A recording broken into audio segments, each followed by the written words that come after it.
नायलांदो नै रायजोफोर बिपिएफआ हारसिङैनो 23टा सिट 23टा सिट देरहाबाय आरो बिजेपिआ 7टा इउपिपिएलआ मात्र 10टाल'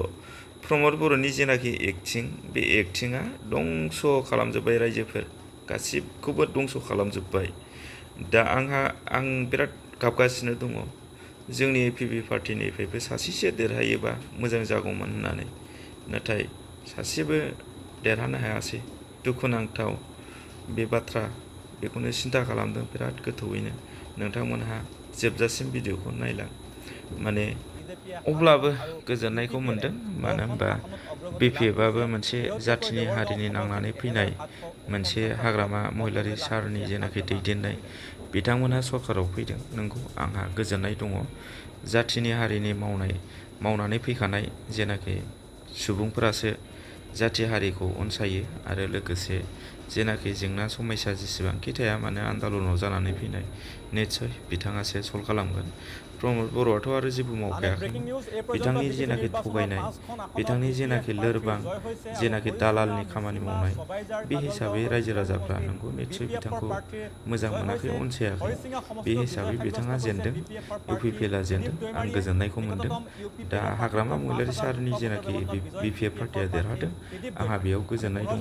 मानो होनबा बिथाङासो जाथि हारि सिबिग्रा आरो जाथि हारिखौ अनसायग्रा मानो होननानै बुंबा जाथि हारिनि थाखायनो बुहुद माने बिथाङाबो खस्थ' लाबोदों आरो नांबोदों मावबोदों बिथाङाबो जेल जाबोदों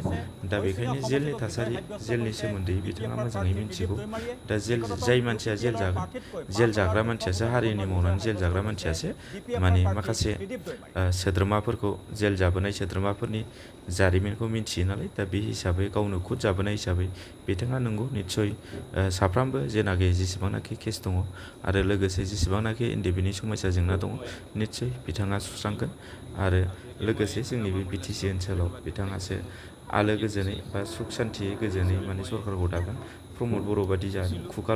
खुगाजोंल' मावग्रा बिथांखौ जोङो मालाबाबो बुंनो हानाय नङा बिथांखौ आङो सिलट खालामो आरो बिथांखौ आंनि बे इउटुब जेनाखि समर बसुमतारी इउटुब चेनेलनि गेजेरजों आं बिथांनो कंग्रेचुलेसन जासिहरो কৰ্মকৰ্তাসকলে একদম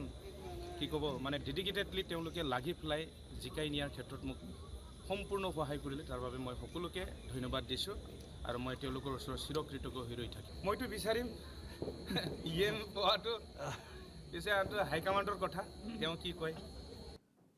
ইফালে 16 নম্বৰ নিচিমা সমষ্টিত বিপিএফৰ প্ৰাৰ্থী জেমছ বসুমতাৰীৰ বিজয় নিকটতম ইউপিপিএলৰ প্ৰতিদ্বন্দ্বী ৰঞ্জিত বসুমতাৰী ওৰফে ফেৰেংগাক 2900 ভোটত পৰাস্ত কৰি বিজয় সাব্যস্ত কৰিছে জেমছ বসুমতাৰীয়ে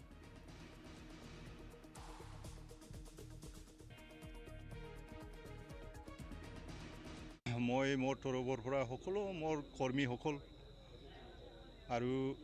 যিমান ভোটাৰ আছে সকলোকে আৰু বিভিন্ন সংগঠনৰ পৰা মোক ভিতৰত আৰু ওপৰত মোক সহায় কৰিছে সকলোকে ধন্যবাদ দিছোঁ আৰু লগতে আমাৰ হাগ্ৰামা মহিলাৰী ছাৰ তেখেতক বহুত মনৰ পৰা মই ধন্যবাদ দিছোঁ তো বাকী আমি যদি গভৰ্ণমেণ্ট কৰিব পাৰোঁ তেনেহ'লে ৰাইজে যেনেকুৱা বিটিচি বাসী যেনেকুৱা বিচাৰিছে এনেকুৱা ভাল কাম কৰিবৰ কাৰণে মই চেষ্টা কৰিম আৰু আমাৰ হাগ্ৰামা ছাৰে যদি গভৰ্ণমেণ্ট বনায় মোক ইএম দিব বুলি অলৰেডি সমষ্টিত ডিক্লেয়াৰ কৰিছে ডিপাৰ্টমেণ্টত ডিক্লেয়াৰ কৰিছে চাম কি হয় এতিয়া কোনে কিমান জিকে পিছত হ'ব এইবিলাক তো মই